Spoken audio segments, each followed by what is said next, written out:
mga kababayan, ma'am sir. Good afternoon po mga kababayan, ma'am sir.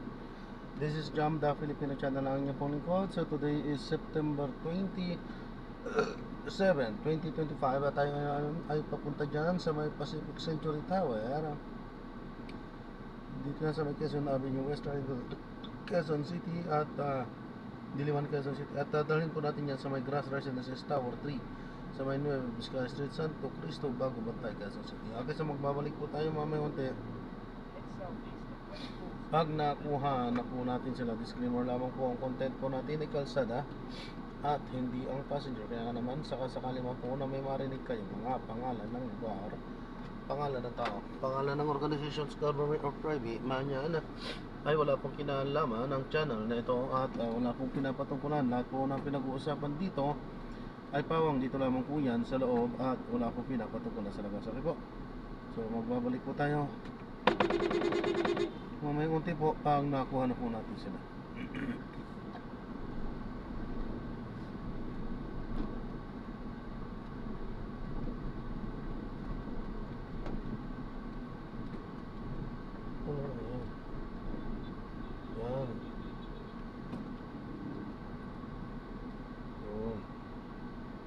Ito ang ano dyan.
Yes, magbabalik po tayo mga motor po.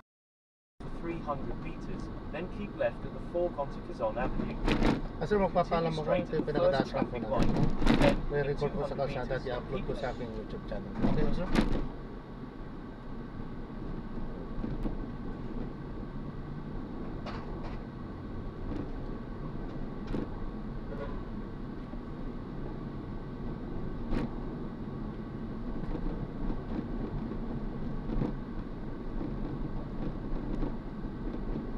In 100 meters, keep left at the fork onto Quezon Avenue.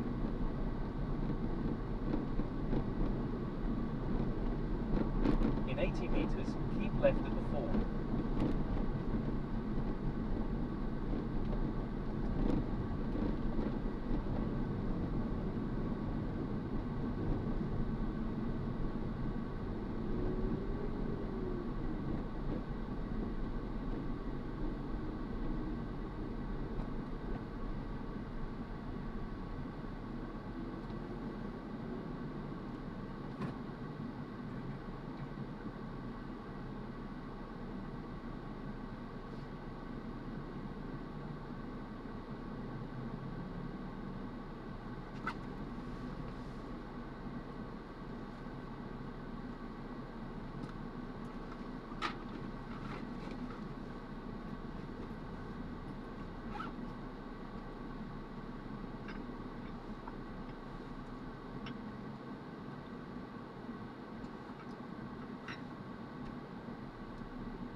100 meters, turn left at the traffic light.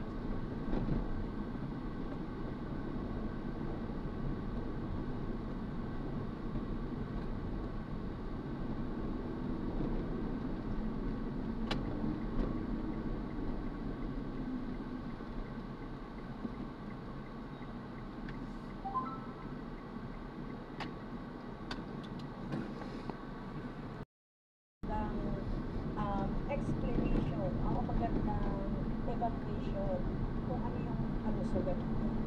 So, yes, po.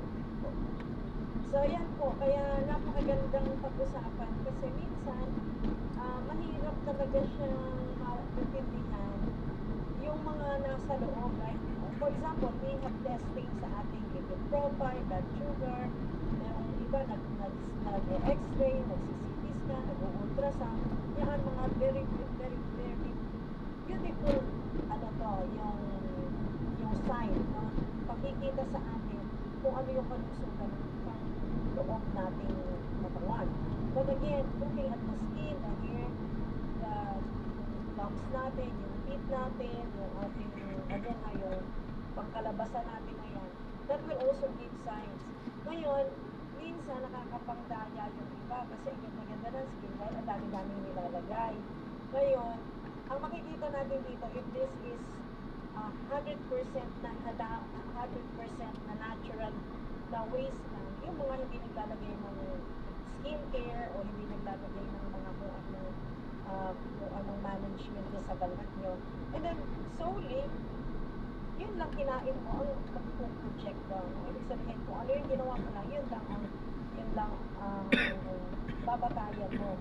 Bakit yan yung balat mo, bakit yan yung skin mo, bakit yan yung hair mo. So again, welcome sa ating lesson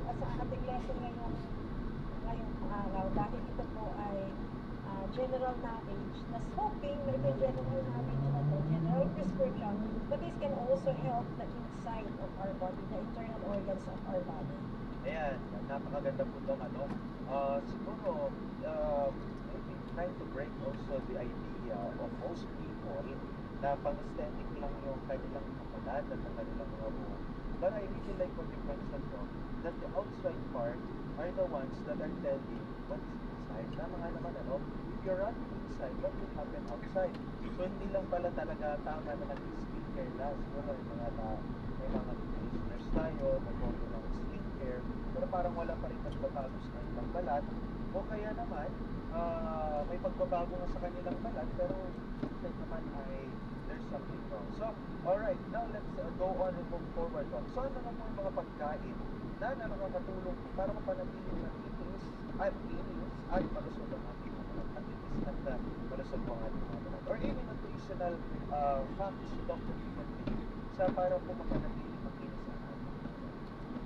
Ayan, yung mga nutrition, key nutrients and food sources na magbibigay sa atin ng healthy skin and hair and skin, yung panglabas. General knowledge, syempre paulit-ulit, kahit elementary pa tayo, they keep on saying yung protein.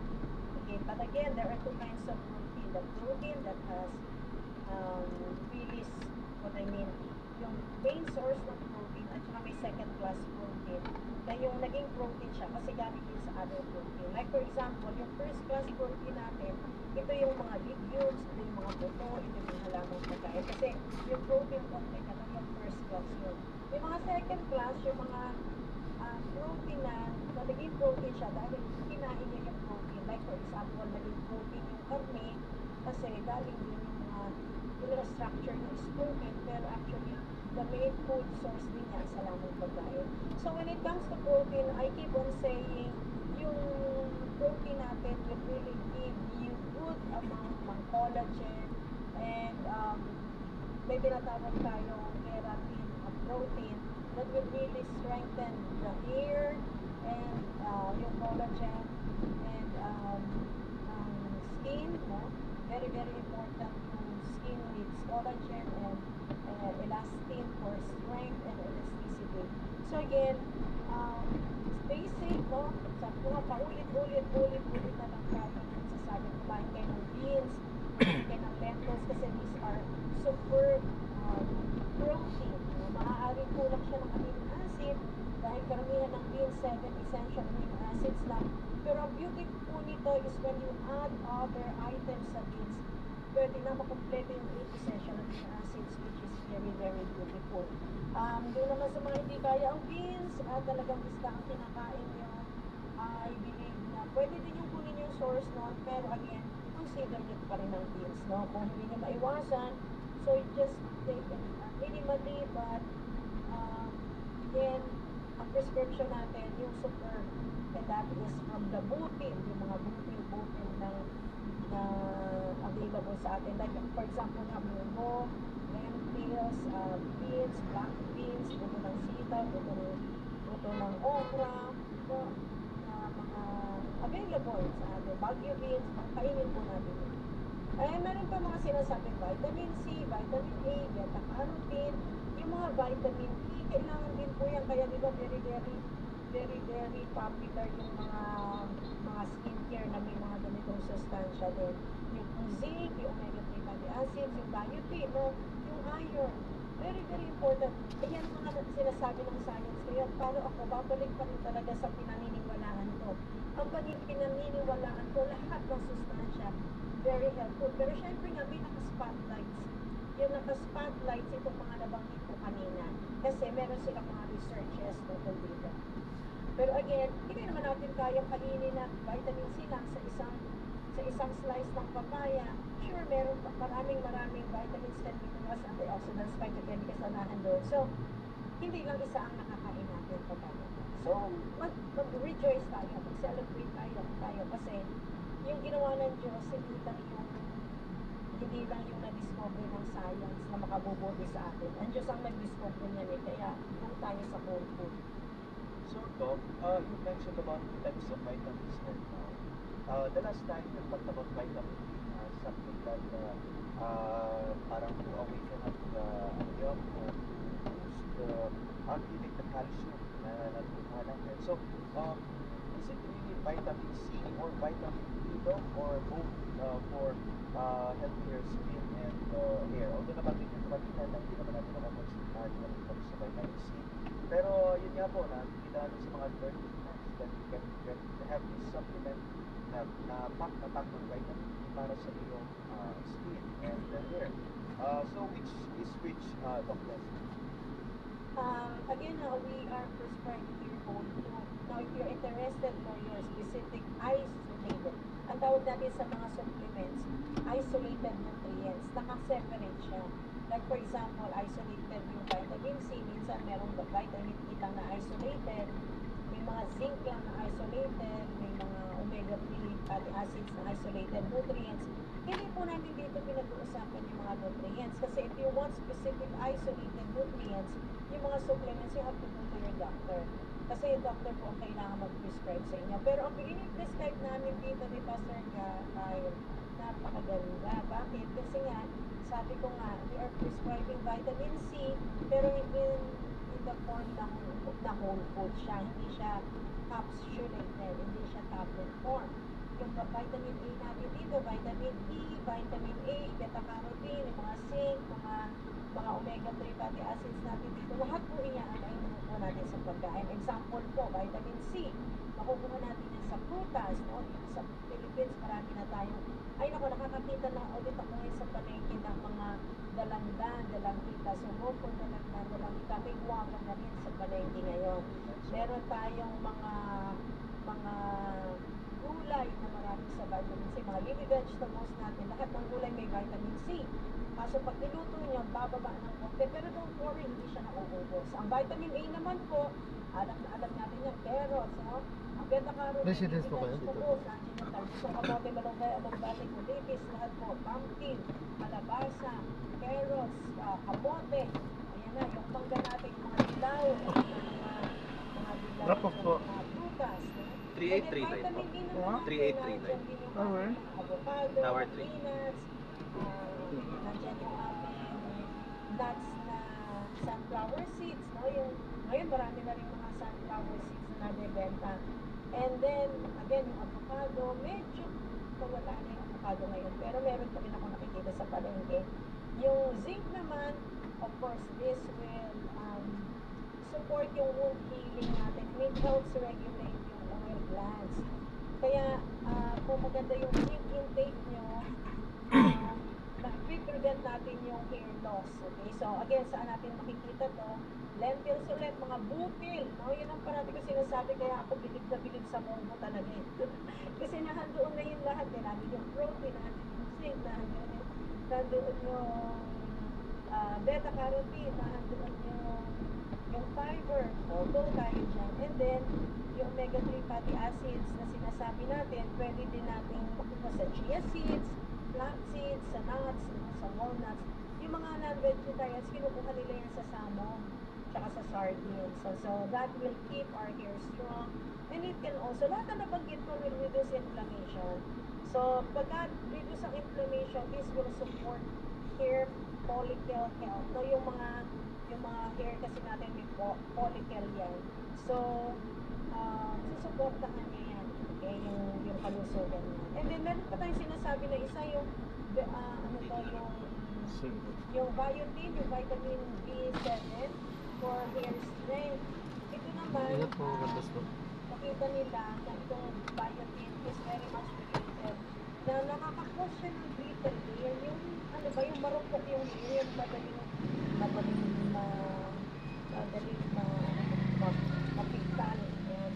And then, so again, saan nila naman ito kukunin? Ito naman, Thank yung you. vitamin B7, yung almonds natin, yung peanuts, yung mushroom, meron yan, no? So again, we can get that, that biotin sa mga natin. So, yung iron, importante din kasi yung iron is for oxygen delivery sa hair follicles natin. Ay, yung low iron can trigger hair thinning. Kaya yung iron, hindi lang yan, di ba maraming tao very, very concerned sa iron because of the blood health, yung quality ng dugo nila. Pero ang maganda po nito talaga, nagpapaganda din ng strength ng hair. Pero again we are pertaining to the Yan, so maraming salamat. Na-drop na natin sila. So maraming salamat po sa panonood. Hanggang sa muli, ingat. God bless. Paalam po. kasi may mga isolated knowledge tayo.